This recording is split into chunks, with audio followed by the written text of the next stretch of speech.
De presse du secrétariat général de la Conférence épiscopale nationale du Congo, SENCO.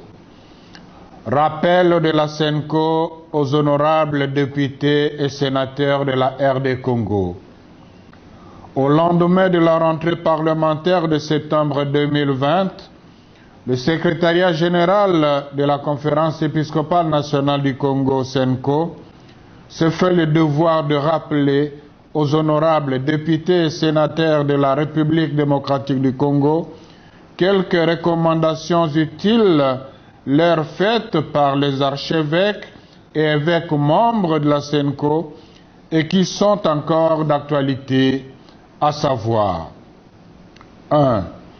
Adopter avec vigilance des lois justes qui garantissent la tenue des élections et assurer le contrôle de l'exécution du budget concernant les élections. 2. Relayer effectivement les aspirations profondes du peuple au changement et ne pas voter des lois qui ne rencontrent pas le bien du peuple congolais. 3. Se mettre réellement au service du peuple qui a opté pour le changement. Gérer utilement le temps pour voter des lois qui promeuvent la démocratie plutôt que des intérêts partisans. Dans cette perspective, la révision de la loi électorale en vue de la dépolitisation de la CENI s'avère plus que nécessaire. 4.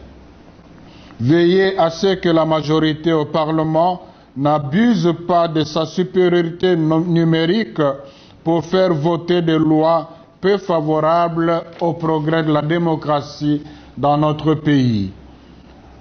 Dans le même ordre d'idées, les évêques, dans leur déclaration qui sème le vent récolte la tempête de juin 2020, ont rappelé aux élus que la loi de la majorité n'est pas nécessairement synonyme aux élus que la loi de la majorité n'est pas nécessairement synonyme de vérité ou de raison, ni garantie de cohésion sociale. Une majorité parlementaire, si légale soit-elle, perd sa légitimité quand elle est déconnectée des intérêts et du bien-être du peuple. 5. Contrôler sans complaisance les membres du gouvernement et les mandataires d'État et ne pas chercher à modifier et à tailler sur mesure des individus ou des partis politiques les dispositions de la Constitution, particulièrement celles relatives au mode de scrutin. 6. Être sensible aux peines, aux souffrances et aux desiderata de la population. Respecter les dispositions réglementaires de l'organisation de l'opposition au niveau de l'Assemblée nationale et être à l'écoute des forces vives du pays afin d'amorcer des réformes consensuelles nécessaires pour la consolidation de la démocratie. 7.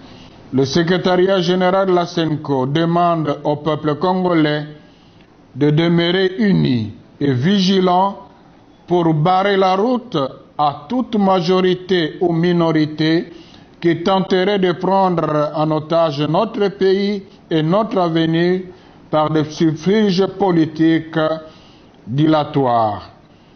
Que par l'intercession de la Vierge Marie, Reine de la paix, le Seigneur bénisse la RD Congo et ses habitants. Merci.